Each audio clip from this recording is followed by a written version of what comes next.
오늘도 매운 야담을 찾아주신 여러분 감사합니다. 구독과 좋아요를 누르시면 당신에게 항상 행복과 행운이 있을 거예요. 매운 야담 재밌는 이야기 지금 시작합니다. 천석군 부자 봉첨지가 살고 있는 마을이 있었습니다. 그는 마을에서 가장 많은 논과 밭을 소유한 지주였고 소작농들은 해마다 그에게 소작료를 바쳐야 했지요. 봉첨지가 소작료를 거두러 나서는 날이면 사람들은 아침부터 분주했습니다. 없는 살림에도 기름진 고기를 굽고 곡식주를 담아 술상을 차리는 일이 다반사였지요. 사람들은 입버릇처럼 말했습니다. 소작료를 받으러 오는 지주는 저승사자보다도 무섭다. 이날도 봉첨지는 기름진 배를 두드리며 집사 칠갑을 앞세우고 길을 나섰습니다. 길가의 개울을 지나칠 때면 멀찍이 숨어있던 아이들이 쏜살같이 뛰어 달아났습니다. 어른들도 그의 시선이 닿으면 몸을 움츠렸습니다. 봉첨지는 그것이 마냥 우스운지 큰 목청을 가다듬으며 말했다지요. 이 마을 사람들은 나를 보면 을에 도망을 친다니까. 집사 칠갑이 옆에서 눈치를 보며 맞장구 쳤습니다. 나으리, 그야 존경스러워서 그러는 것이지요. 마을을 굴러가게 하는 것이 누구입니까? 바로 우리 나으리 아니십니까? 그렇지. 봉첨지는 입을 비죽이며 배를 두드렸습니다. 매년 이맘때가 되면 마을 사람들은 저마다 상을 차려 그를 맞았습니다. 봉첨지가 가뭄과 홍수에도 살아남아 있는 논을 보고는 혀를 차며 한마디 내뱉기라도 하면 그 집안의 소작료는 단숨에 몇 배로 뛰었습니다. 소작농들은 그것을 너무나도 잘 알고 있었지요. 개울가의 박서방네도 예외는 아니었습니다. 봉첨지가 찾아온다는 말을 들은 박서방 내외는 땀을 뻘뻘 흘리며 마당을 쓸고 부엌에서는 뜨거운 불이 활활 타올랐습니다. 닭 한 마리를 잡아 너비아니를 굽고 송이버섯을 따다 산적으로 만들었지요. 그런데도 마음이 편치 않았습니다. 여보, 그 사람 성미 알지 않소? 올해 농사가 잘 됐다 하면서 괜히 소작료를 더 물릴지도 몰라. 그러게 말이오. 우리 딸년까지 내놓으라 하지 않겠지. 그 말에 아내는 덜컥 겁이 났습니다. 박서방의 딸 바가지는 마을에서도 소문난 미인이었지요. 우물가에 나가기만 하면 총각들이 줄을 서서 물을 길어주겠다고 했고 장날이면 여러 사내들의 눈길을 받곤 했습니다. 봉첨지가 마당을 들어서자 박서방 부부는 코가 땅에 닿도록 절을 했습니다. 나으리, 어서 오십시오. 변변찮은 술상이지만 그저 소작농의 정성이라 여기고 기별이나 하십시오. 봉첨지는 흡족한 표정으로 마루에 올라앉았습니다. 술상을 차려오라는 말에 부엌에서 바가지가 나왔습니다. 손수 술상을 들고 나온 그녀를 보자 봉첨지의 눈빛이 스르르 가늘어졌습니다. 이게 누구냐? 박서방 따님이 이렇게 컸구먼. 바가지는 고개를 숙이며 술잔을 따랐습니다. 허리춤에 둘러맨 치마끈이 그녀의 가녀린 몸매를 감싸고 있었지요. 봉첨지는 술잔을 들고 홀짝이면서도 그녀의 모습을 훑어보았습니다. 참으로 곱다 고와 엉덩이 살도 붓고 이제 시집가도 되겠구먼. 술이 달다. 봉첨지가 연거푸 몇 잔을 비우고 나서야 집사 칠갑이 소작료 이야기를 꺼냈습니다. 나으리, 이 집 7마지개는 소출을 얼마로 매기시겠습니까? 봉첨지는 슬쩍 바가지를 바라보더니 코를 킁킁거리며 한 손을 내저었습니다. 술이 달고 다니. 박서방 오늘은 내 그냥 값에. 그 말에 박서방은 얼굴이 환해졌습니다. 그런데 봉첨지가 자리에서 일어서며 바가지의 엉덩이를 찰싹 치는 것이 아니겠어요? 바가지는 깜짝 놀라 몸을 움츠렸습니다. 놀라기는. 자, 이거나 받아라. 봉첨지는 마고자 주머니에서 엽전을 한 움큼 꺼내 바가지 손에 쥐어주었습니다. 바가지는 손에 쥔 엽전을 바라보며 얼굴이 새파래졌습니다. 박서방도 그 광경을 보며 손에 땀을 쥐었지요. 봉첨지가 돌아가고 나자 박서방 내외는 서로를 바라보며 깊은 한숨을 내쉬었습니다. 여보, 아무래도 불안하오. 봉첨지가 왜 소장료를 안 받고 그냥 갔겠소? 나도 모르겠소. 하지만 저 손버릇하는 걸 보니 우리 딸년을 그냥 보고만 있지는 않을 거요. 그들의 불안은 괜한 것이 아니었습니다. 봉첨지는 바가지를 손에 넣기 위해 집사 칠갑을 시켜 은밀한 흥정을 시작한 것이었지요. 그날 밤 봉첨지의 집사 칠갑은 박서방을 불러 주막에서 술을 권했습니다. 그리고는 슬쩍 속삭였지요. 나으리께서 박서방을 참 아끼십니다. 이번에 논을 넉넉히 내어주고 싶어 하시는데. 논을 내어주신다고? 그렇지요. 다만 작은 조건이 있긴 합니다. 그게 무엇이오? 칠갑은 박서방의 귀에 대고 나지막한 소리로 속삭였습니다. 박서방은 듣자마자 벌떡 일어나 얼굴이 하얗게 질렸지요. 뭐라? 내 딸년을 첩으로 삼겠다고? 박서방, 생각을 잘해 보십시오. 일곱 마지기는 너무 작지 않소? 박서방 식구들이 다 잘 먹고 잘 살 수 있는 기회 아닙니까? 박서방은 덜덜 떨며 술잔을 내려놓았습니다. 내게 그걸 어찌 결정하라는 말이오? 내 딸년한테도 물어봐야 하지 않겠소?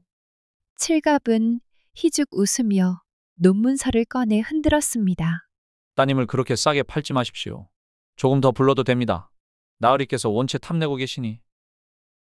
그렇게 한 장 터울로 논을 밀고 당기다가 결국 합의가 이루어졌습니다. 논 15마지기와 기와집 한 채를 받는 대가로 바가지는 봉첨지의 첩이 되기로 한 것이었지요. 이튿날 봉첨지는 강 건너 새 기와집을 단장하고 바가지를 드릴 준비를 시작했습니다. 그는 평생 마누라 육순이의 치맛바람에 눌려 살았으나 이번만큼은 당당하게 첩을 드리겠다고 마음먹었지요. 그러나 봉첨지의 계획은 그리 순탄하게 흘러가지 않을 것이었습니다. 육순이의 성격을 생각하면 그냥 넘어갈 리가 없었으니까요. 봉첨지가 강 건너 남촌에 새 기와집을 장만했다는 소문이 삽시간에 퍼졌습니다. 마을 사람들은 삼삼오오 모여 웅성거렸지요. 평생 마누라 육순이에게 눌려 살던 봉첨지가 첩을 들였다는 소식에 노인들은 혀를 차고 장정들은 웃음을 터뜨렸습니다. 봉첨지가 이제야 늦바람이 났구먼. 허허, 저 양반도 기둥서방 노릇 좀 해보겠다는 거 아니겠어? 그러게 말이야. 근데 육순이 마님 성미가 어떤지 다들 알잖아? 가만 있을까? 누군가는 수염을 쓸어내리며 고개를 끄덕였습니다. 천하의 봉첨지도 육순이 앞에만 서면 고양이 앞에 쥐꼬리였는데 이번엔 진짜 용을 쓴 거겠지. 근데 마님께 들키면 대체 어찌 되려고? 봉첨지가 첩을 들인 사실을 육순이가 알게 되는 날이야말로 진짜 재미가 시작될 것이라며 사람들은 킥킥거렸습니다. 그러나 정작 봉첨지는 콧노래를 부르며 새 기와집을 오가고 있었습니다. 첩살림을 차린 지 얼마 되지 않았건만 마치 평생을 살아온 것처럼 능숙하게 지내고 있었지요. 바가지는 첩이 된 것을 담담하게 받아들였고 봉첨지의 비위를 맞추며 살고 있었습니다. 그날도 봉첨지는 신이 나서 바가지의 손을 붙잡고 방 안으로 들어섰습니다. 아가야, 자네가 이 늙은이한테 새 살림을 차리게 해줬으니 내가 그 보답을 해야지. 바가지는 마지못해 고개를 끄덕였습니다. 나으리께서 주신 논이 많으니 아버지 어머니께서는 기뻐하셨겠지요. 저는 그저 소녀의 도리를 할 뿐입니다. 봉첨지는 만족스러운 듯 그녀의 턱을 쓰다듬으며 흐뭇하게 웃었습니다. 그래. 자넨 이제부터 내 집에 꽃이라오. 허허, 그나저나 요즘 밤이면 너무 외롭지 않소? 바가지는 애써 미소를 지으며 몸을 돌렸습니다. 나으리께서 찾아와 주시니 외롭지 않습니다. 봉첨지는 그녀의 어깨를 잡고 슬쩍 몸을 기울였습니다. 그런데 그때 문 밖에서 인기척이 들렸습니다. 나으리, 큰일 났습니다. 집사 칠갑이 헐레벌떡 뛰어들어왔습니다. 봉첨지는 짜증이 난 얼굴로 소리를 질렀습니다. 무엄하다. 내가 지금 얼마나 중요한 일을 하고 있는데. 아니, 나으리, 그보다 육순 마님께서 봉첨지는 갑자기 온몸이 굳어졌습니다. 육순이가 뭐라고? 칠갑은 입을 달싹거리며 한 장의 종이를 내밀었습니다. 이걸 보시죠. 봉첨지가 펼쳐본 종이에는 삐뚤빼뚤한 글씨가 적혀 있었습니다. 내가 이 늙은 몸을 버리고 새 장가를 갔다니 애통하다. 내 이제 첩년을 찾아가 독을 먹이고 너는 거세를 할 것이니라. 기다려라. 봉첨지는 그 자리에 주저앉아 버렸지요. 이 여자가 미쳤구먼. 칠갑이 땀을 닦으며 덧붙였습니다. 마님께서 머슴 들고 이리 오고 계십니다. 봉첨지는 덜덜 떨며 방 안을 두리번거렸습니다. 아가야, 어서 뒷문으로 도망치자. 육순이가 오면 우리 둘 다 죽는다. 바가지는 멀뚱히 그를 바라보았지요.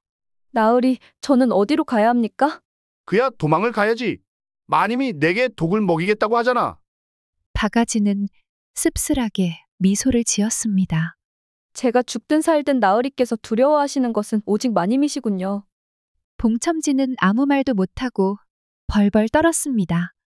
그때 대문이 쾅 하고 부서지는 소리가 들렸습니다. 이 늙은 놈이 감히 첩을 들여? 어디 죽어보거라. 육순이가 삿갓을 휙 벗어던지고 방 안으로 뛰어들었고 그녀의 손에는 큼지막한 몽둥이가 들려 있었습니다. 여보, 잠깐만. 내 잘못했어. 봉첨지는 고양이 앞에 쥐처럼 벽 쪽으로 기어갔습니다. 육순이는 그런 그를 한 대 후려치려다가 방 안에 있던 바가지를 보았습니다. 인연이구나. 감히 내 남편을 홀려. 바가지는 두 손을 모으고 담담하게 말했습니다. 나으리께서 저를 원하셔서 첩으로 삼으신 것뿐입니다. 저는 어찌할 도리가 없었습니다. 육순이는 이를 바득바득 갈더니 바가지를 노려보았습니다. 좋다. 너는 살려주마. 하지만 이놈은 오늘 내가 손봐야겠다. 봉첨지는 기겁하며 기어 나왔지요. 여보, 내가 잘못했소. 제발 용서해 주시오. 하지만 육순이는 봉첨지를 끌어내며 한마디를 던졌습니다. 내 그놈의 거시기를 떼어다 뒷간 돼지밥으로 줄 것이다. 이 말을 듣자 봉첨지는 그 자리에서 정신을 잃고 쓰러졌습니다. 그날 밤 마을에는 육순이의 몽둥이질 소리가 한참 동안 울려 퍼졌다고 합니다. 그리고 다음 날 봉첨지는 한쪽 눈이 시퍼렇게 멍든 채로 마을을 어기적거리며 돌아다니고 있었습니다. 사람들은 그의 모습을 보고 킥킥거리며 웃었습니다. 봉첨지가 그 늦바람 한 번 잘못 났다가 죽을 뻔했구먼. 허허, 마님 성질을 모르고 덤볐다가 아주 정신이 번쩍 들었겠지. 봉첨지는 사람들의 시선을 피하며 중얼거렸습니다. 이놈의 팔자야, 첩 한 번 잘못 들였다가 내 다 죽게 생겼구나. 그렇게 봉첨지는 다시 본처 육순이 밑으로 돌아가고 말았습니다. 그러나 이대로 끝날 봉첨지가 아니었지요. 그에게는 아직 한 가지 미련이 남아 있었습니다. 첩을 잃을 수는 없지. 기어코 다시 손에 넣고 말 거야. 봉첨지는 몰래 집사 칠갑을 불러 무언가를 속닥이기 시작했습니다. 봉첨지가 육순이에게 멍이 들도록 두들겨 맞은 지 며칠이 지났습니다. 그는 여전히 눈두덩이 한쪽이 퉁퉁 부어올라 있었지만 입을 삐죽이며 혼잣말을 했지요. 이 늙은이가 늦바람 좀 피웠다고 이렇게까지 해야 하나? 첩을 들인 게 그리 큰 죄란 말인가?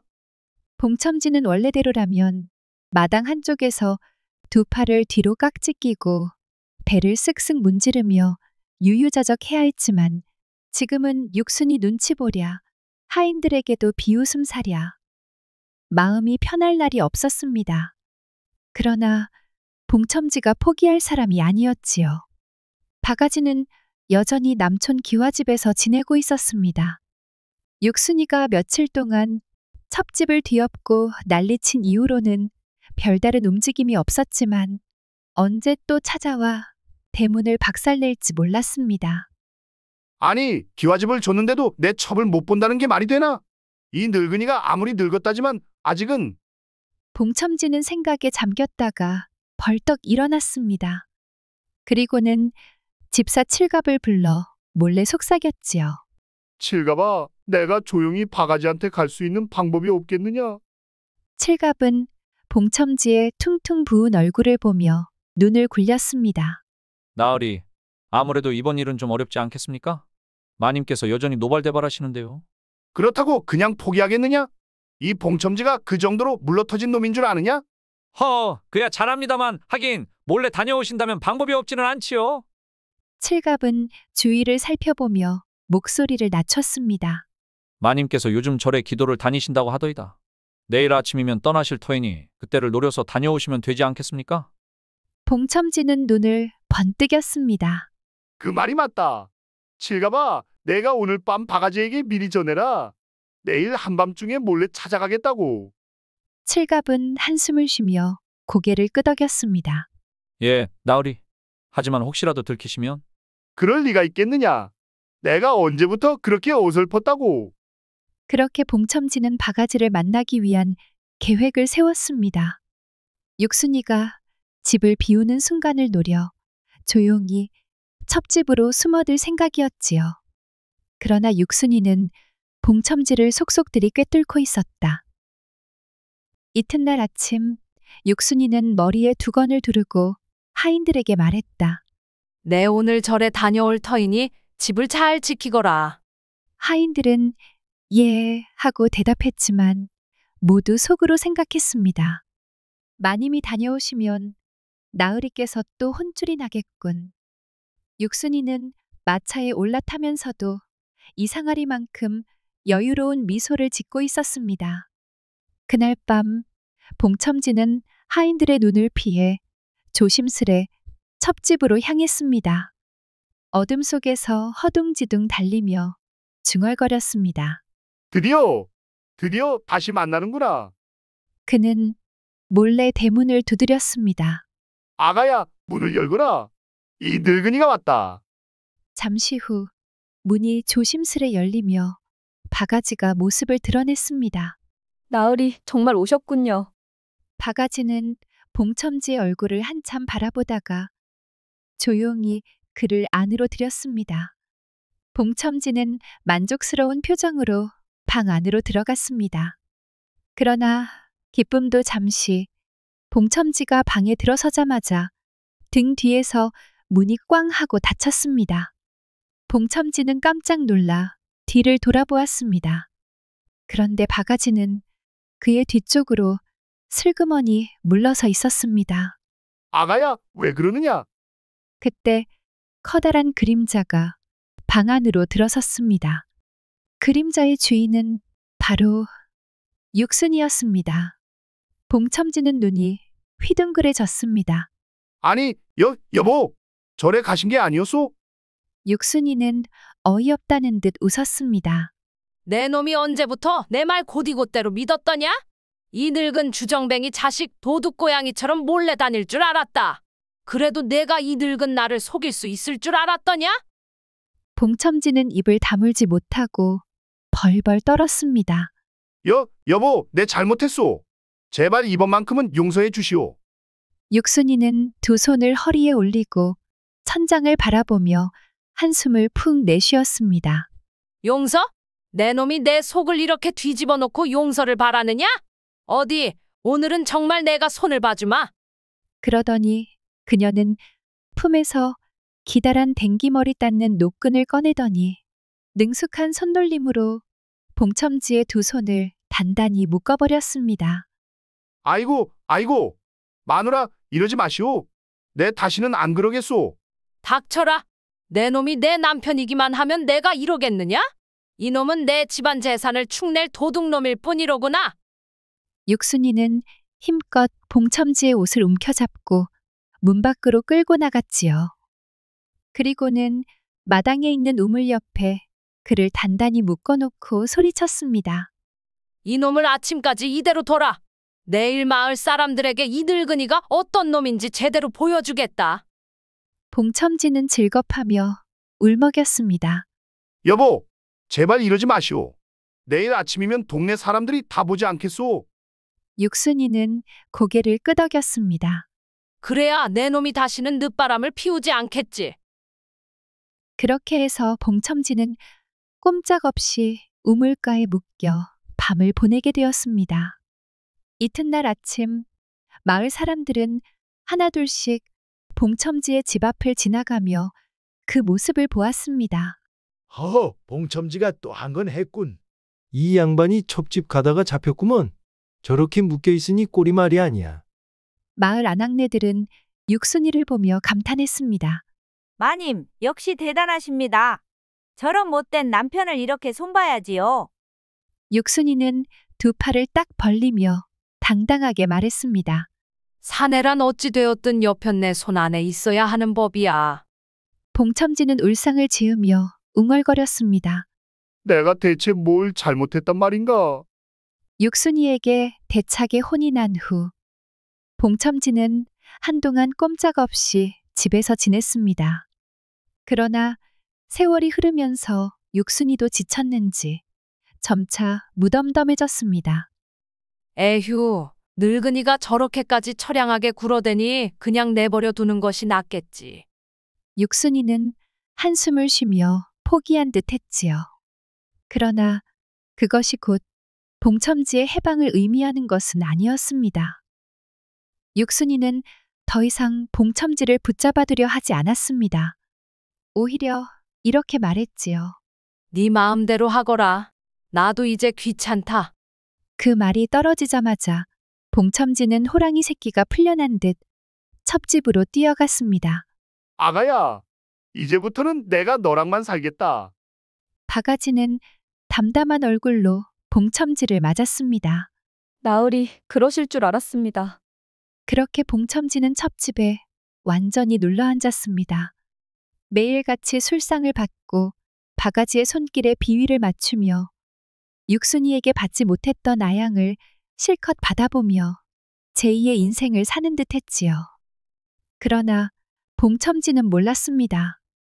바가지의 마음이 더 이상 그에게 있지 않다는 것을. 그리고 무엇보다 집사 칠갑의 속내가 무엇인지도 알지 못했지요. 봉첨지가 첩집에 눌러앉은 지도 3년이 흘렀습니다. 그동안 바가지는 차츰 변했습니다.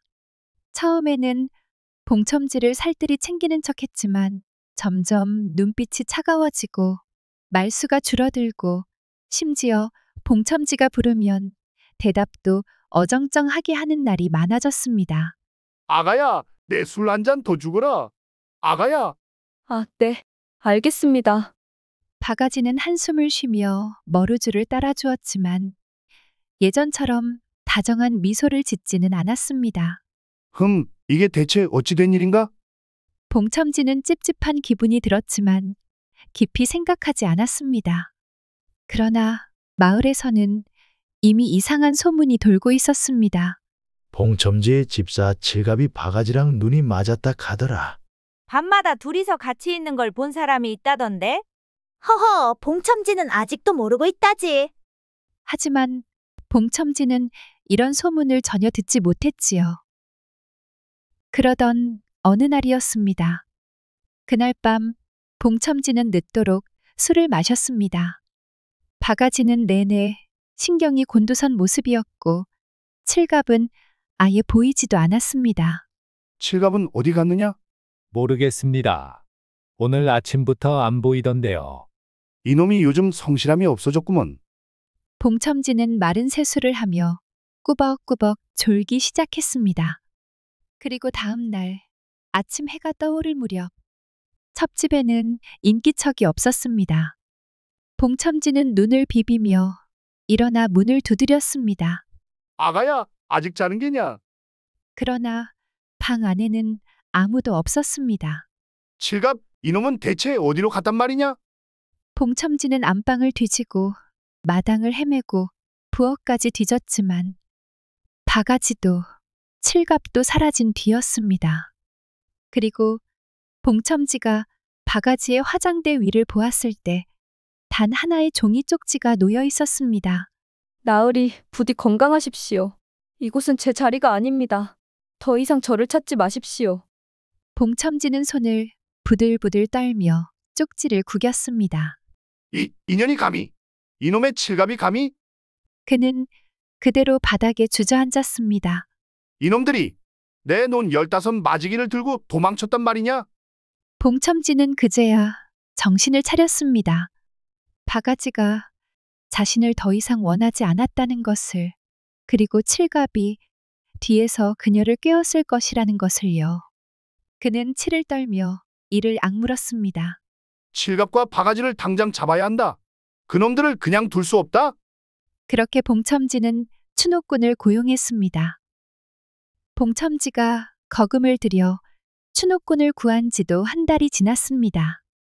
그는 눈을 부릅뜨고 추노꾼들에게 소리쳤지요. 이놈들아, 도대체 언제쯤 놈들의 행방을 찾겠느냐? 추노꾼들은 고개를 숙이며 말했습니다. 나으리, 실은 이상한 소문이 들려옵니다. 뭐라고? 박서방네도 이미 살림을 몽땅 팔아치우고 어디론가 사라진 지 1년이 넘었다고 합니다. 봉첨지는 머리를 싸매며 땅을 쳤습니다. 그럼 이놈들이 어디로 갔는지 아무도 모른단 말이냐?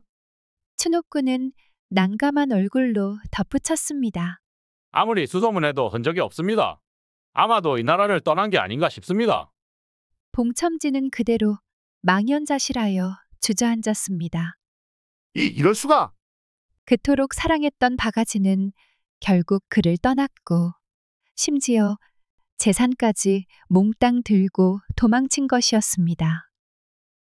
마을 사람들은 이 이야기를 듣고 실컷 웃었습니다. 아이고, 봉첨지, 늦바람 났다가 재산까지 홀랑 날렸구먼. 그러게, 첩을 드릴 게 아니라 마님을 잘 모셨으면 됐을 것을. 육순이 마님이 이 소식 들으면 또 난리 나겠네. 봉첨지는 눈을 질끈 감으며 한숨을 내쉬었습니다. 산을 타고 흐르는 맑은 개울, 울창한 숲풀 속에 조용히 자리한 초가집 한 채. 그곳에는 칠갑과 바가지가 살고 있었습니다. 둘은 약초꾼 부부로 행세하며 하루하루를 살아가고 있었습니다. 이제 여기서 조용히 살면 되겠지. 바가지는 깊은 산속을 바라보며 속으로 되뇌었습니다. 도망치던 날 밤 봉첨지의 호령이 귓가에 맴돌았지만 이제는 다 지난 일이라 생각했지요. 그러나 세상은 그렇게 쉽게 도망칠 수 있는 곳이 아니었습니다. 칠갑과 바가지는 산에서 나는 온갖 약초를 캐고 말리고 빻아서 장터로 가져가 팔았습니다. 자, 여기 구절초랑 백지, 그리고 이건 청궁이요. 머리 아픈데 기가 막히다니까. 칠갑이 약재를 널어놓고 큰 소리로 외치면 마을 안악들이 기웃거리며 물건을 집어들었습니다. 정말 이거 먹으면 몸이 거뜬해진단 말이지? 아이고, 마님, 이걸 몰라서 그러시오? 이 약을 끓여 마시면 남편이 밤마다 마누라 팔 베고 누우려 할 거요. 칠갑은 장난스럽게 웃으며 말했습니다. 그러자 한 안악이 발끈하며 속삭였습니다. 아니, 그러면 뭐 하겠어? 우리 영감은 벌써 맥이 다 빠졌구먼. 그래서 이걸 드셔야죠. 맥 빠진 사람도 다시 세운다는 게 바로 이 약 아니겠소? 그 말에 안악네들은 키득거리며 약초를 한 움큼씩 사갔습니다. 이렇게 장사도 잘 되고 살아가는데 부족함이 없었지요. 그러나 칠갑과 바가지는 몰랐습니다. 그들의 평화가 곧 끝날 것이라는 것을. 산속 마을이 잠잠해진 한밤중 초가집 근처에서 바람소리와 함께 기척이 느껴졌습니다. 싸, 아아. 산새들이 놀라 날아가고 개울가 물소리가 잦아들 무렵 어둠 속에서 몇 개의 그림자가 움직였습니다. 조용히 해라. 소리 내지 말고. 검은 옷을 입은 사내들이 몸을 낮추고 약초꾼 부부의 초가집을 향해 다가가고 있었습니다. 그들은 바로 봉첨지가 보낸 추노꾼들이었습니다. 바가지는 부엌에서 따뜻한 죽을 끓이고 있었습니다. 칠갑이 오늘도 고생했을 텐데 따뜻한 거라도 먹여야지. 그녀는 주전자 뚜껑을 여는 순간 꽉! 누군가 뒤에서 입을 틀어막았습니다. 조용히 해라. 우리가 누구인지 알지? 바가지는 몸부림쳤지만 그녀를 붙잡은 사내는 거구였습니다. 어이, 자루 가져와라. 뒤에서 다른 사내가 커다란 삼배 자루를 꺼내들었습니다. 이 여자는 살아서 데려가라 했다. 나머지는 다 필요 없어. 바가지는 힘껏 발버둥 쳤지만 사내는 그녀를 번쩍 들어 자루에 쑤셔 넣었습니다. 이놈들, 칠갑, 살려줘? 그러나 소리 지를 틈도 없이 그녀의 입은 천으로 틀어막혔습니다. 한편 칠갑은 집 근처의 작은 초막에서 약초를 다듬고 있었습니다. 그때 퍽! 누군가 뒤에서 그를 후려쳤습니다. 칠갑이 쓰러지며 몸을 일으키려 하자 복면을 쓴 사내 하나가 단검을 꺼내들었습니다. 봉첨지 나으리께서 말씀하셨지. 넌 필요 없다고. 내 놈이 감히 첩을 빼돌리고 어디서 살 궁리를 해. 이제 끝이다, 칠갑. 사내는 칼을 들어 칠갑의 목을 내려치려 했습니다. 그러나 그 순간 슉! 어디선가 날렵한 발이 날아오더니 사내의 손목을 걷어찼습니다. 아, 단검이 허공을 날아 개울 속으로 빠졌습니다. 뭐야? 칠갑은 정신을 차리며 고개를 들었습니다. 그 앞에는 검은 옷을 입은 정체불명의 다른 인물이 서 있었습니다. 이 추노꾼 놈들은 죽이라고 했는데 내 뜻대로 하겠소. 그 인물은 싸늘한 목소리로 중얼거렸습니다. 그리고 그 정체불명의 인물은 순식간에 움직였습니다. 퍽! 퍽! 사내 둘이 차례차례 나가 떨어졌습니다. 대체 뭐야? 남은 사내가 당황하며 칼을 꺼내들었지만 그 인물은 칼을 쥔 손목을 단숨에 비틀어 버렸습니다. 칠갑이 이놈은 살려두라 했지. 그 정체불명의 인물은 조용히 중얼거렸습니다. 그리고 칠갑을 내려다보며 말했습니다. 칠갑, 넌 살아야 한다. 칠갑은 떨리는 목소리로 물었습니다. 넌 누구냐? 그러나 정체불명의 인물은 아무런 대답도 하지 않고 어둠 속으로 사라졌습니다. 조선 땅 어디라도 그렇듯 소문이란 바람보다 빠르고 불길보다 더 뜨거운 법이지요. 봉첨지가 기어코 바가지를 되찾았다는 이야기는 벌써 마을 장터에서 떠들썩한 이야깃거리가 되었습니다. 결국 도망쳐 봤자다 봉첨지가 붙잡았다지 뭐야. 남의 마누라를 데리고 튀는 것도 사람 봐가며 해야지. 칠갑이는 이제 어찌 되는 걸까? 어찌 되긴 아마 저승사자를 만나러 갔겠지. 마을 사람들은 바가지가 봉첨지에게 돌아간 것까지는 알았지만 정작 칠갑이의 행방은 아는 이가 없었지요. 하지만 칠갑은 죽지 않았습니다. 누군가가 그를 살려주었으니까요. 눈을 뜨니 천장이 보였습니다. 이부자리는 포근했지만 묘하게 낯익었습니다. 여긴 대체? 칠갑은 몸을 일으키려 했으나 등짝이 욱신거렸습니다. 몸을 감싸고 있던 천을 걷어내자 붉은 약초즙이 배어 있었습니다. 누군가가 정성껏 치료해 주었다는 뜻이지요. 그때 낮고도 익숙한 목소리가 들려왔습니다. 오냐, 드디어 정신이 들었구나. 칠갑은 흠칫하며 고개를 들었습니다. 그곳에는 봉첨지의 본처, 육순이가 서 있었습니다. 육순이는 한 손에 약탕기를 들고 있었습니다. 내 놈 제법 오래 버텼구나. 그 덕에 애를 좀 먹었지. 칠갑은 어리둥절한 표정으로 육순이를 바라보았습니다. 마님께서 어찌 저를... 육순이는 천천히 다가와 칠갑의 이마를 쓸어내렸습니다. 아직도 모르겠느냐? 칠갑은 심장이 철렁 내려앉았습니다. 설마... 육순이는 가만히 손가락을 까딱이며 웃었습니다. 그렇다. 그가 살아남을 수 있었던 이유는 다름 아닌 육순이 덕분이었다. 봉첨지가 바가지에게 정신이 팔려 있을 때 육순이는 칠갑을 거둬들였습니다. 나이 들어 배 나온 남편보다 한창 때에 젊고 건장한 칠갑이 훨씬 낫다고 여겼으니까요. 봉첨지가 다른 계집에게 빠져 허우적댈 동안 내 정부 칠갑을 내가 어찌 놔두겠느냐? 너는 내 손바닥 안에 있어야 하는데 어디서 감히 도망을 쳐? 육순이가 손을 들어 칠갑의 턱을 가볍게 쓸었습니다. 그런데 내가 어디 다른 년한테 갈 궁리를 했더구나. 이런 배은망덕한 놈을 그냥 둘 수 있겠느냐? 칠갑의 얼굴이 새파래졌습니다. 그러면 바가지는? 육순이는 빙긋 웃으며 고개를 끄덕였습니다. 원래 있던 자리로 돌아갔다. 봉첨지한테. 그리고 너도 원래 있던 자리로 돌아가야지. 칠갑은 말을 잇지 못했습니다. 봉첨지는 다시 바가지를 첩으로 삼았고 육순이는 다시 칠갑을 자신의 정부로 삼았습니다. 결국 도망쳐봤자 사람은 제 갈 곳으로 가는 법이지요.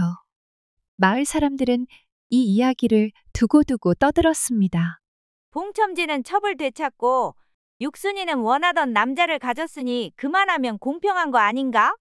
공평하긴 저러다 또 한바탕 난리 나겠지. 하긴 봉첨지도 육순이도 지는 못 참아도 남이 바람 피우는 건 절대 못 봐주는 성미라니까. 에잉, 그런 게 바로 세상사란 거지 뭐. 그렇게 모든 것은 원래대로 돌아갔습니다.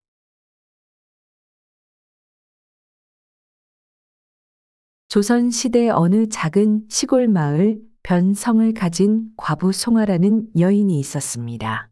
송아 마님의 남편은 참봉 벼슬을 지냈던 사람으로 세상을 떠나기 전 그녀에게 넓은 논밭과 제법 튼실한 집을 남겨주었습니다. 덕분에 송아 마님은 경제적으로 부족함 없이 지낼 수 있었지만 과부라는 이유로 마을 사람들의 시선과 고독 속에 살아가야 했습니다. 송아 마님이 남편의 논밭을 부지런히 지키고 있을 때 그녀의 집에 머슴으로 들어온 자가 있었으니 바로 동네에서 소문난 남봉꾼 머슴 현수였습니다. 현수는 마을에서 얼굴이 잘생기고 몸이 튼튼하기로 유명한 남자였습니다. 하지만 성실함이라고는 찾아볼 수 없었고 하루가 멀다 하고 물레방앗간에 드나들며 과부들과 어울리는 데 시간을 보냈습니다. 특히 과부들 사이에서는 현수가 여인의 마음을 어루만지는 데는 천재라는 소문이 자자했습니다. 물레방앗간 주변에 모인 과부들 사이에서는 늘 현수를 둘러싼 이야기가 오갔습니다. 동강댁 지난번에 현수랑 물레방앗간에 갔다던데 어땠어? 추남댁이 물으며 눈을 반짝였습니다. 동강댁은 부끄러운 듯 웃으며 대답했습니다. 에구, 말도 마. 그놈이랑 있으면 이 세상 모든 논밭 걱정이 다 사라지는 기분이라니까. 옆에 있던 상추댁도 흥미를 보이며 거들었습니다. 그놈이 그렇게 대단한 줄 몰랐네. 이번에는 나도 물레방앗간 한번 가봐야겠어. 과부들은 현수를 두고 즐겁게 수다를 떨었지만 마을 남정네들은 이를 못마땅하게 생각했습니다. 그놈이 머슴질을 해야지. 왜 물레방앗간에서 과부들만 돌보고 다니는 거야? 그러게 말이야. 저놈을 제대로 잡아줄 사람은 아마 송아 마님밖에 없을 거야. 현수는 송아 마님의 집에 머슴으로 들어왔지만 논밭 대신 여전히 물레방앗간을 더 열심히 드나들었습니다. 어느 날 송아 마님은 현수를 불러 꾸짖었습니다. 현수야, 너를 우리 집에 들인 것은 내 논밭을 돌보라고 한 것이지. 물레방앗간에 가서 과부들 마음이나 돌보라고 한 게 아니다. 현수는 어깨를 으쓱하며 태연히 대답했습니다. 마님, 논도 사람이 돌보듯이 마음으로 갈아야 하지 않겠습니까? 저는 여인의 마음을 갈며 힘을 얻는 편입니다. 송아 마님은 손에 들고 있던 괭이를 내려치며 소리쳤습니다. 내가 지금 내 힘으로 갈아야 할 것은 내 논이다. 내 논을 하루라도 제대로 갈지 못하면 널 쫓아내 버릴 테니 각오하거라. 현수는 그날 이후에도 마님의 명령에는 시큰둥한 태도를 유지했지만 점차 송아 마님이 다른 과부들과 다르다는 것을 느끼기 시작했습니다. 마님은 다른 여인들과는 달리 그의 능청스러운 태도에도 꿈쩍하지 않았고 그를 진짜 머슴답게 만들려 애썼습니다. 그러던 어느 날 현수에게 대형 사고가 벌어졌습니다. 물레방앗간에서 추남댁과 몰래 만남을 가지던 중 그가 중심을 잃고 넘어지며 허리를 다치는 바람에 더 이상 남자 구실을 할 수 없게 된 것입니다. 이 소식은 마을에 빠르게 퍼졌습니다. 남봉꾼 현수가 드디어 벌을 받았다더라. 그놈, 물레방앗간 대신 논밭에나 갔더라면 이런 일도 없었을 거야. 과부들도 현수와의 연을 끊었고 현수는 갈 곳이 없어진 채 송아 마님 집으로 돌아왔습니다. 그는 무릎을 꿇고 눈물을 흘리며 말했습니다. 마님, 제가 정말 잘못 살았습니다. 물레방앗간에서 허비한 시간들보다 이제는 마님 곁에서 진짜 머슴으로 살고 싶습니다. 제발 저를 버리지 말아 주십시오.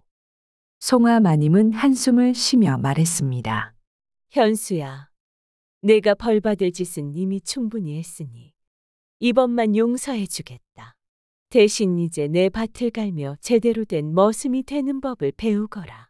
더 이상 물레방앗간 같은 곳에 발도 들이지 말아야 할 것이다. 현수는 그날 이후 물레방앗간 대신 논밭에서 시간을 보내기 시작했습니다. 그는 송아 마님의 논을 갈고 밭을 일구며 진정한 머슴으로 거듭났습니다. 마님은 그를 엄격하게 가르치면서도 은근히 챙기며 그의 변화된 모습을 지켜봤습니다. 마을 사람들은 더 이상 현수를 비웃지 않았고 마님과 머슴의 특별한 관계에 대해 소문을 주고받았습니다. 송아 마님이 저놈을 제대로 길들였구먼.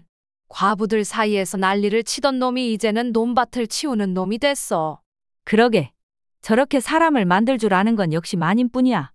송아 마님은 마을 사람들 사이에서 품위 있는 과부로 존경받으며 살아가고 있었습니다. 그녀가 남봉꾼 머슴 현수를 쫓아내지 않고 끊임없이 챙기며 사람으로 만들어가려는 이유는 아무도 알지 못했습니다. 그러나 송아 마님이 젊은 시절 겪었던 누구에게도 털어놓을 수 없는 비밀이 그녀의 가슴 한편에 자리하고 있었습니다. 그 비밀은 그녀가 최참봉의 집으로 시집오기 전 아직 아씨 시절이던 시절로 거슬러 올라갑니다. 송아가 16살이던 어느 여름날 그녀의 집에는 이름도 없이 머슴으로만 불리던 건장한 사내가 있었습니다. 그 머슴은 강씨 집안에서 가장 힘이 좋기로 유명했으며 부지런한 손놀림으로 논밭뿐만 아니라 여심도 가끔씩 흔들곤 했습니다. 송아 씨는 아침마다 창문을 열며 그 머슴이 땀을 흘리며 일하는 모습을 바라보곤 했습니다. 아씨, 또 그 머슴을 보고 계시는 겁니까? 방 안에서 심부름하던 몸종 개양이가 송아에게 물었습니다. 무슨 소리냐? 나는 바람을 쐬는 것뿐이다. 그러나 송아 아씨의 뺨은 이미 빨갛게 물들어 있었습니다. 그 머슴은 평소엔 말수가 적었지만 송아 아씨 앞에서는 유독 다정하게 굴었습니다. 어느 날 머슴이 우물을 길어오며 아씨를 발견하고 조심스럽게 말을 건넸습니다. 아씨, 이 물을 드시고 마음도 시원해지시지 않겠습니까? 송아는 그 말에 미소를 지으며 답했습니다. 내가 우물물을 길어오는 동안 난 방 안에 있었으니 이미 시원하다. 그러자 머슴은 농담을 던지며 말을 이었습니다. 아씨가 계신 곳은 뜨거운 여름에도 꽃이 피는 봄 같으니 물도 늘 맑을 것입니다. 그날 이후 송아와 머슴은 눈빛을 나누는 시간이 길어졌습니다. 마당을 지나가다 우연히 마주칠 때마다 그들의 대화는 짧았지만 서로의 마음을 훔치기엔 충분했습니다. 그러나 송아의 부모는 딸의 장래를 위해 이미 정략 결혼을 계획해 두고 있었습니다. 상대는 최참봉이라는 벼슬아치로 그의 집안은 넓은 논밭과 권세를 자랑하는 명문가였습니다. 송아는 부모의 뜻에 따라 최참봉 집으로 시집가야 했지만 머슴과의 정이 깊어져 있던 그녀에게 그 소식은 청천벽력과 같았습니다. 결혼 전날 밤 송아는 몰래 마당으로 나가 머슴을 불렀습니다. 내일이면 내가 최참봉 집안으로 떠난다. 머슴은 잠시 말을 잃은 채 그녀를 바라보다가 떨리는 목소리로 대답했습니다. 아씨, 그렇게 되면 나는 어떡합니까? 아씨 없이 이 집에서 어떻게 살란 말입니까? 나 없이도 살아야 한다.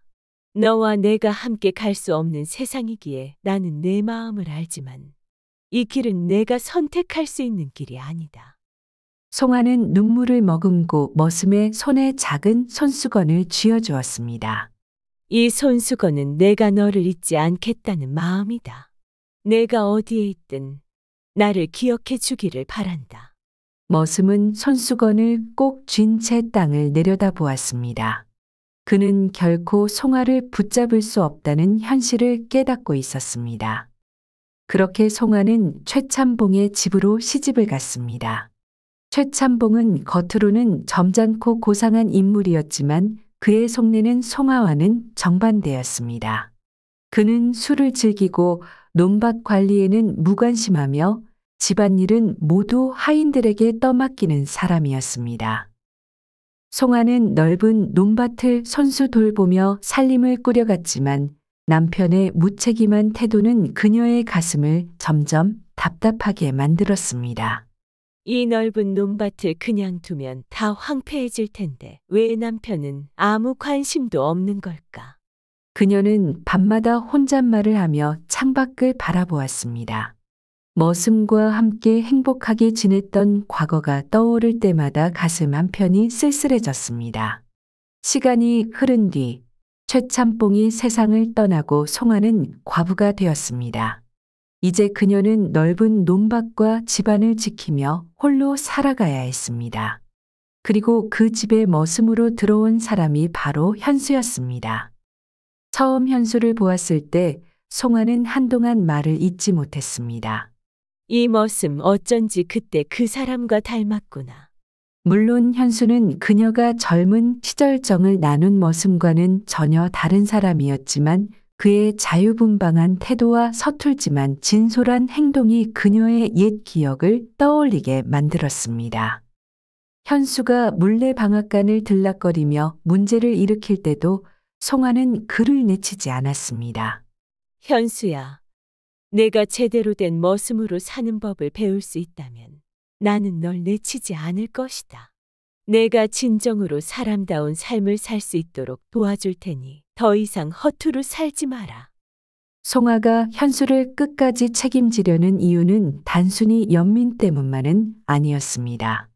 젊은 시절 그녀가 끝내 지키지 못한 머슴과의 인연을 떠올리며 이번만큼은 과거의 잘못을 반복하지 않겠다는 다짐이 있었기 때문입니다. 현수가 물레방앗간에서 과부들 사이를 오가며 난리를 치던 시절은 이미 끝났습니다. 허리 부상으로 남자 구실을 못하게 된 그는 더 이상 과부들의 관심을 받지 못했고 이제 송아 마님 집에서만 꼼짝없이 머슴살이를 하고 있었습니다. 하지만 이상하게도 송아 마님은 그에게 유독 신경을 쓰는 듯했습니다. 현수의 부상 이후부터 마님은 그를 걱정하며 살뜰히 챙겼습니다. 문제는 마님이 그를 너무 챙긴다는 점이었습니다. 어느 날 마님은 부엌에서 한약 냄비를 올려놓고 정성스럽게 약을 다리고 있었습니다. 마님, 누구 드시라고 한약을 다리시는 겁니까? 송아 마님은 대수롭지 않게 대답했습니다. 현수에게 주려고 한다. 허리도 다치고 몸이 약해진 것 같으니 보약이라도 먹여야 하지 않겠느냐. 계양이는 놀란 표정으로 되물었습니다. 머슴에게 한약을 다려주시는 분은 마님이 처음일 겁니다. 이런 걸 동네 사람들이 알면 괜히 이상한 소문이라도 날 텐데요. 마님은 약재를 휘젓다가 멈추며 말했습니다. 소문이라니 무슨 소문? 사람 살리자는데 무슨 소문이 필요하냐? 입 다물고 보지 못하겠니? 그렇게 현수는 마님이 손수 달인 한약을 받아 마시게 되었습니다. 현수는 처음에 한약 냄새를 맡고 얼굴을 찌푸리며 말했습니다. 마님, 이거 무슨 냄새입니까? 너무 써서 제가 차라리 논물이나 마시겠습니다. 그러자 마님은 단호한 목소리로 대꾸했습니다. 그 논물이 내 허리를 고칠 수 있다면 내가 너를 그 논으로 던져버리겠다. 얼른 마셔라. 결국 현수는 약을 억지로 넘기며 고개를 끄덕였습니다. 마님은 참 이상한 분이십니다. 머슴을 이렇게까지 챙기시는 분은 처음 봅니다. 마님은 쓴웃음을 지으며 대답했습니다. 이렇게까지 안 하면 내가 언제나 허리 아프다고 징징거리며 일을 안 하려 할 게 뻔하니 그렇지. 한약으로도 부족하다고 생각한 송아 마님은 동네에서 침을 잘 놓는다는 침꾼을 불러왔습니다. 침꾼은 마을에서 유명한 인물로 누구의 허리든 침 몇 방이면 바로 세운다는 명성을 갖고 있었습니다. 침꾼이 집으로 오자마자 송아 마님은 정중히 부탁했습니다. 우리 집 머슴이 허리를 다쳐 일도 제대로 못합니다. 침을 좀 놓아주십시오. 침꾼은 고개를 끄덕이며 현수를 살펴보더니 물었습니다. 마님, 그런데 머슴한테 침을 놓으라는 사람은 처음 봅니다. 이런 걸 동네 사람들이 알면 소문이 날 텐데 괜찮으시겠습니까? 마님은 단호히 대답했습니다. 소문은 무슨? 소문은 내가 다 책임질 테니 침이나 잘 놓으시오. 침꾼은 그 말에 웃으며 침을 꺼내 들고 현수에게 다가갔습니다. 머슴 양반, 허리가 아프다지? 이 침이 허리만 고치는 게 아니라 정신도 맑아지게 해줄 거야. 현수는 침꾼을 보고 겁에 질린 얼굴로 뒤로 물러나며 말했습니다. 마님, 저 침 같은 거 필요 없습니다. 허리는 이미 다 나았으니 저 그냥 논으로 가겠습니다. 그러나 송아 마님은 단호히 말했습니다. 침 맞기 싫으면 앞으로 일하면서 허리가 아프다는 소리는 입 밖에 내지도 말아라. 지금 맞고 낫는 게 나을 것이다. 결국 현수는 억지로 침을 맞으며 고통을 참아야 했습니다. 침을 맞는 내내 현수는 고래고래 소리를 질렀지만 마님은 오히려 웃으며 말했습니다. 이제야 너답다. 이렇게 고생을 해야 허리가 제대로 나을 게 아니냐. 하지만 이 모든 일이 마을 사람들에게 알려지자 이상한 소문이 돌기 시작했습니다. 송아 마님이 머슴한테 한약을 다려준다더라. 그뿐인가? 침꾼까지 불러서 머슴 허리를 고쳤다지 뭐냐? 그 머슴이 예전엔 남봉꾼이더니 이제는 마님까지 휘어잡은 게야. 특히 동강댁과 추남댁은 물레방앗간에서 만난 과거의 정분 때문에 더 수군거리기 바빴습니다.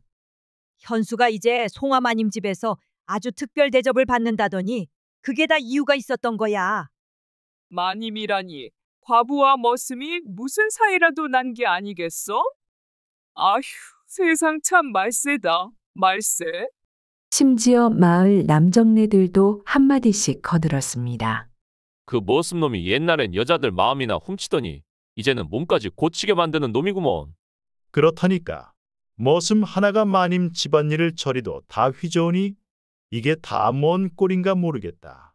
이런 소문이 퍼지고 있다는 사실을 몽종 계양이가 전하자 송아 마님은 조금도 흔들리지 않았습니다. 사람들이 무슨 말을 하든 내가 해야 할 일을 할 뿐이다. 머슴이 사람답게 살 수 있게 돕는 것이 내 도리다.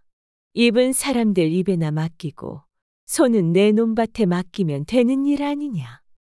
현수는 그런 마님의 태도에 처음으로 진심 어린 고마움을 느꼈습니다. 마님, 이렇게까지 저를 챙겨주시는 이유가 무엇입니까? 저 같은 놈은 마님께 폐만 끼치는데.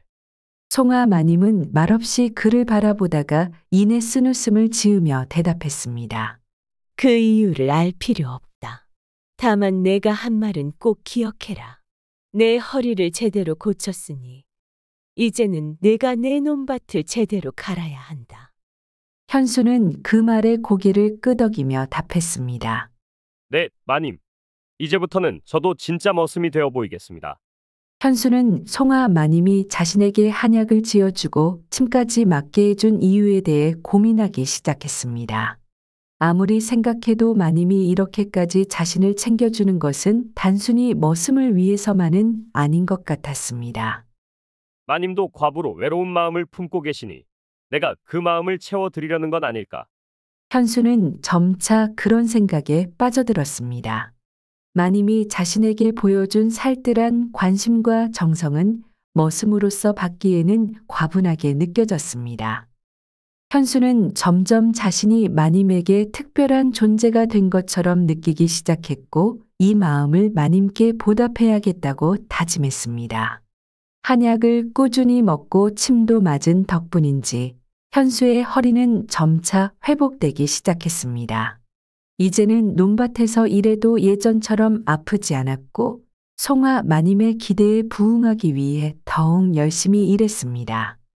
마님, 이제는 허리가 아프지 않습니다. 정말 감사합니다. 그래, 아프지 않으면 된 거다. 그럼 이제 논밭을 더 열심히 가야겠지. 네, 마님. 하지만 마님께 보답할 다른 방법도 생각하고 있습니다. 송아 마님은 고개를 갸웃하며 물었습니다. 보답. 내가 논밭을 잘 갈아주는 게 나한테는 제일 큰 보답이다. 괜한 헛짓거리 하지 말아라. 하지만 현수는 마님의 말을 듣지 않았습니다. 그는 마님을 위해 뭔가 특별한 날을 준비해야겠다고 결심했습니다. 현수는 마님을 위해 마을 장터에서 여러 물건을 사모으기 시작했습니다. 마님의 얼굴에 웃음을 되찾아 줄 생각에 그는 들떠 있었습니다. 장터의 가게 주인들은 그가 평소와 다르게 뭔가에 열중하는 모습을 보고 수군거렸습니다. 저 머슴놈이 요즘은 아주 열심히 다니네. 뭘 하려는 건가? 그러게. 물레방앗간 때처럼 엉뚱한 짓 하는 건 아니겠지? 현수는 장터에서 예쁜 비단 손수건을 사고 마님의 집을 꾸미기 위한 장식도 사들였습니다. 또 마님이 좋아하는 국수를 만들기 위해 특별히 밀가루도 구입했습니다. 그날 밤 그는 몰래 마당에 꽃을 심고 작은 연못 가장자리에 촛불을 준비했습니다. 이건 마님이 정말 좋아하실 거야. 내가 이렇게까지 준비했는데 마음을 안 받아 주실 리 없겠지. 어느 저녁 현수는 몰래 마님에게 쪽지를 건넸습니다. 마님, 오늘 밤 물레방앗간으로 와주십시오. 꼭 드릴 말씀이 있습니다. 현수올림. 송아 마님은 쪽지를 읽고 처음에는 의아한 표정을 지었습니다. 물레방앗간이라니? 저놈이 또 무슨 엉뚱한 짓을 꾸미는 거냐? 그러나 마님은 현수의 진심이 느껴지는 쪽지를 외면할 수 없었습니다. 그녀는 마을 사람들이 잠든 늦은 밤 조심스럽게 물레방앗간으로 향했습니다. 현수는 물레방앗간을 정성스럽게 꾸며놓고 마님을 기다리고 있었습니다. 그는 과거 과부들에게 사용했던 모든 비장의 기술을 동원했습니다. 물레방앗간 안에는 촛불이 반짝이며 은은한 빛을 내고 있었습니다. 한쪽에는 마님의 입맛을 맞추기 위해 장터에서 사온 찹쌀떡과 약간의 술이 준비되어 있었습니다. 방앗간 한가운데에는 현수가 직접 갈아놓은 자리가 마련되어 있었습니다. 현수는 촛불 아래에 서서 긴장된 표정으로 마님을 기다렸습니다. 그리고 마침내 송아 마님이 모습을 드러냈습니다. 마님은 방앗간에 들어서자마자 촛불과 현수를 보고 한숨을 쉬며 말했습니다. 현수야, 내가 또 물레방앗간에서 이런 짓을 벌일 줄은 몰랐다. 현수는 그녀 앞에 무릎을 꿇으며 대답했습니다. 마님, 제가 여기에 마님을 모신 이유는 단 하나입니다. 이제는 제 진심을 고백하고 싶습니다. 진심이라니? 내가 또 무슨 궤변을 늘어놓으려는 거냐? 현수는 떨리는 목소리로 이어갔습니다. 마님, 저는 이제 더 이상 과거의 남봉꾼이 아닙니다. 마님께서 저를 돌봐주시고 한약을 주시고 침을 맞게 해주신 것은 모두 마님께서 저를 특별히 여기신 때문이 아니겠습니까? 저는 마님께서 제게 보여주신 그 마음을 갚고 싶습니다. 오늘 이 물레방앗간은 과거 제가 다른 과부들에게 그랬던 것처럼 마님을 위한 공간으로 만들었습니다. 이제는 마님께 제 진심을 드리겠습니다. 송아 마님은 그 말을 듣고 어이없다는 표정으로 말했습니다. 내 놈이 대체 무슨 말을 하고 있는 것이냐? 내가 너를 챙겨준 것은 내가 사람이 되기를 바랐기 때문일 뿐이다. 그런데 내가 이런 식으로 내 마음을 왜곡하다니! 마님은 현수의 기막힌 고백에 당장 돌아가려 했습니다. 그러나 방앗간의 문 앞에서 멈춰섰습니다. 문 밖에는 적막한 밤하늘과 쓸쓸한 바람 소리가 들렸습니다. 그녀는 잠시 망설이며 속으로 생각했습니다. 나는 왜 이렇게 화가 나면서도 이 방을 나가기가 힘든 걸까? 나도 외로운 건가? 아니, 내가 이럴 리가 없어. 현수는 마님이 문 앞에서 멈춰선 것을 보고 조심스럽게 다가갔습니다. 마님, 제가 잘못했다면 용서해 주십시오. 하지만 제가 드리는 이 마음만큼은 진심입니다. 마님께서 저를 살려주셨으니 이제부터는 제가 마님의 외로움을 채워드리고 싶습니다. 마님은 등을 돌린 채 눈을 감고 있었습니다. 그녀는 젊은 시절 머슴과의 정분을 떠올렸습니다. 그때는 부모님의 강요로 인해 자신이 진심으로 원하는 사람과 함께할 수 없었지만 지금은 달랐습니다. 오랜 세월 홀로 살아오며 쌓인 외로움과 고독이 그녀를 흔들었습니다. 마님은 결국 천천히 돌아섰습니다. 그녀의 눈은 촛불 아래 흔들리고 있었습니다. 현수야, 내가 정말 진심이라면 오늘만은 내 진심을 받아들이겠다. 그녀는 천천히 현수의 품에 안겼습니다. 촛불의 빛이 흔들리며 물레방앗간 안을 비추고 밤은 깊어갔습니다. 촛불이 은은히 빛나는 물레방앗간 안. 마님은 망설이다 결국 현수의 품에 안기고 말았습니다. 그녀의 마음속에 자리 잡은 고독이 그리고 현수가 보여준 다정함과 정성이 그녀를 흔들었기 때문입니다. 현수는 마님을 조심스럽게 품에 안으며 속삭였습니다. 마님, 제가 오늘을 위해 얼마나 준비했는지 아십니까? 이 촛불, 이 방앗간의 자리 모두 마님을 위한 것입니다. 송아 마님은 그의 품에서 깊은 한숨을 쉬며 대답했습니다. 현수야, 너란 놈이 참 기가 막히다. 내가 이런 자리를 마련할 줄은 몰랐다만 내가 왜 이곳까지 왔는지도 모르겠구나. 그러나 마님은 곧 그 이유를 알게 되었습니다. 현수의 품에 안겨 그의 체온을 느끼는 순간 그녀는 왜 그토록 많은 과부들이 이 머슴을 찾았는지 깨닫기 시작했습니다. 현수의 품에 들자마자 송아 마님은 그가 단순히 외모가 잘생긴 머슴이 아니라는 것을 깨달았습니다. 그의 품은 놀랍도록 따뜻했고 그의 손길은 묘하게 안정감을 주었습니다. 마님은 순간 과거에 자신이 사랑했던 머슴을 떠올렸습니다. 그때는 이루어지지 못한 사랑이었지만 지금은 상황이 달랐습니다. 현수야, 너의 품이 왜 이렇게 편안하냐? 너는 도대체 무엇이길래 이렇게 많은 여인들이 너를 찾았던 것이냐? 현수는 쑥스러운 듯 웃으며 대답했습니다. 마님, 저는 그저 여인의 이야기를 잘 들어주고 마음을 다독여줄 뿐입니다. 그게 전부입니다. 그러나 마님은 알았습니다. 그것이 전부가 아니라는 것을. 그의 손길은 마치 논밭을 가꾸듯 사람의 마음을 갈아엎고 그의 말은 마치 한여름의 비처럼 지친 영혼을 적셔주었습니다. 그날 밤 현수의 품에 안긴 채 송아 마님은 자신도 모르게 다른 과부들의 마음을 이해하게 되었습니다. 그녀는 속으로 이렇게 생각했습니다. 아, 그래서 다들 이놈을 찾았구나. 이놈의 품에 안기면 세상 근심이 다 사라질 것 같구나. 그래서 물레방앗간을 그렇게 드나들었던 거로구나. 마님은 현수의 목소리를 들으며 과부들이 왜 그토록 물레방앗간을 다녔는지 깨달았습니다. 동강댁도 추남댁도 상추댁도 모두 이 따뜻한 품을 찾아왔던 것입니다. 그러니 내가 이런 늪에 빠지지 않을 수 없었구나. 마님은 자신의 생각에 잠시 웃음이 터져나왔습니다. 하하, 이놈아. 너는 여자의 마음을 어루만지는 재주가 있어. 그런데 그 재주가 나를 이렇게 끌어들일 줄은 몰랐다. 현수는 그런 마님의 웃음을 보고 조용히 말했다. 마님, 제가 이제는 다른 여인을 찾지 않을 것입니다. 제 마음은 오직 마님께만 있습니다. 하지만 마님은 단순히 그런 다정함에 오래 흔들릴 사람이 아니었습니다. 그녀는 자신의 감정을 잠시 내려놓은 후 현수에게 말했습니다.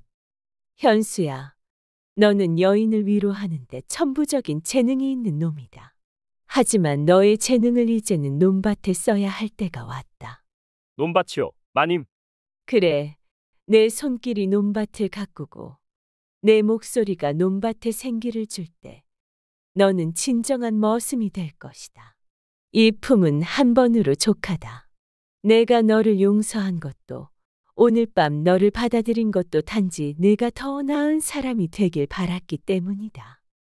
그날 이후로 동네에는 또다시 이상한 소문이 돌기 시작했습니다. 아니, 송아마님도 결국 물레방앗간에 갔다더라. 그 머슴이 어찌나 대단한 놈인지 마님도 그 품에 들었다니. 그럼 우리도 다시 물레방앗간에 가야 하나? 아니, 현수는 이제 마님 집에서만 머슴살이를 한다지? 하지만 송아마님은 그런 소문에 아랑곳하지 않았습니다. 그녀는 당당히 말했습니다. 그래, 내가 현수와 물레방앗간에서 하룻밤을 보낸 것이 사실이다. 그러나 그게 무슨 문제란 말이냐. 그 아이는 이제 진정한 머슴으로 변할 것이다. 그의 재능은 논밭과 집안일에 쓰일 것이며 나를 위해 헌신할 것이다. 그날 밤 물레방앗간에서의 사건 이후 송아마님은 현수와의 관계를 새롭게 정의했습니다. 그녀는 더 이상 숨기거나 망설이지 않았습니다. 대신 당당히 글을 부리기 시작했습니다. 현수야, 이제 너는 낮에는 내 논밭을 일구고 밤에는 나를 일굴 것이다. 힘센 머슴이란 그리 쉬운 자리가 아니니 내가 잘 견딜 수 있을지 보겠다. 현수는 처음에는 이 말을 듣고 얼굴이 빨개졌지만 이내 씩 웃으며 대답했습니다. 마님, 이제 물레방앗간 따위는 필요 없습니다. 제가 이제는 마님의 머슴으로 낮과 밤을 가리지 않고 일하겠습니다. 현수는 이제 낮에는 송아마님의 논밭을 열심히 일구는 머슴으로 변했습니다. 논에 나가면 그의 곡괭이질은 어찌나 힘이 넘쳤던지 지나가던 아낙네들이 멈춰서서 구경할 정도였습니다. 아니, 저 머슴이 저렇게 부지런한 사람이었나? 그러게, 예전에는 물레방앗간만 들락거리더니 이제는 마님 집에서 제대로 머슴살이를 하나 보네. 하지만 아낙네들의 시선에도 현수는 눈길 한 번 주지 않았습니다. 그의 눈은 오직 송아마님이 준 일거리에만 고정되어 있었습니다. 밤이 되면 그의 역할은 더욱 특별해졌습니다. 현수야, 내가 내 곁에 온 이상 너는 단순한 머슴이 아니다. 내가 내 논밭을 일구듯 나의 고독을 일구는 머슴이 되거라. 현수는 마님의 말을 웃으며 받아들였습니다. 마님, 저도 이제는 마님의 곁에 머물러 마님만을 섬기는 머슴이 되겠습니다. 현수는 이제 물레방앗간을 완전히 떠났습니다. 그는 더 이상 동네 과부들이나 아낙네들을 찾지 않았습니다. 물레방앗간에서의 그의 자리는 이제 송아마님의 집으로 옮겨졌습니다. 동네 과부들은 그 사실을 알고 크게 한탄했습니다. 아니, 현수가 더 이상 물레방앗간에 오지 않는다더라. 송아마님이 그놈을 독차지한 게 분명해. 이제 우린 누구를 찾아야 하냐? 추남댁이 한탄하며 물레방앗간 앞에서 중얼거리자 옆에 있던 동강댁이 말했다. 그러게, 송아마님이 대단하긴 하다. 저 남봉꾼을 저렇게 충실한 머슴으로 만들 줄이야. 그러나 두 과부는 동시에 웃음을 터뜨리며 말했다. 그래도 뭐 그놈이 행복하다면 된 거지. 이제 우리도 다른 논밭을 찾아보는 수밖에. 송아마님은 이제 자신의 곁에 있는 현수를 보며 삶의 또 다른 활력을 느꼈습니다. 그녀는 더 이상 홀로 고독한 밤을 보내지 않았고 현수 역시 더 이상 방황하지 않았습니다. 현수는 마님의 논밭을 가꾸는 머슴이자 그녀의 밤을 책임지는 유일한 사람이 되었습니다. 그는 마님 곁에서 한결같은 머슴으로 살아가며 자신의 자리를 확실히 지켰습니다. 마을 사람들은 두 사람의 관계를 더 이상 흉보지 않았습니다. 오히려 그들은 송아 마님의 현수의 변화를 보며 존경심을 품게 되었습니다. 마님은 정말 대단하시다. 머슴 하나를 저렇게 훌륭하게 길들이다니. 현수도 참 운이 좋지. 이제는 논밭도 사람도 제대로 섬기는 머슴이 되었으니. 송아 마님과 현수의 삶은 더 이상 의심받지 않았습니다. 두 사람은 각자의 자리에서 최선을 다하며 서로를 지탱했습니다. 낮에는 논밭을 일구고 밤에는 서로의 고독을 덜어주며 그들의 관계는 그 무엇보다 단단해졌습니다.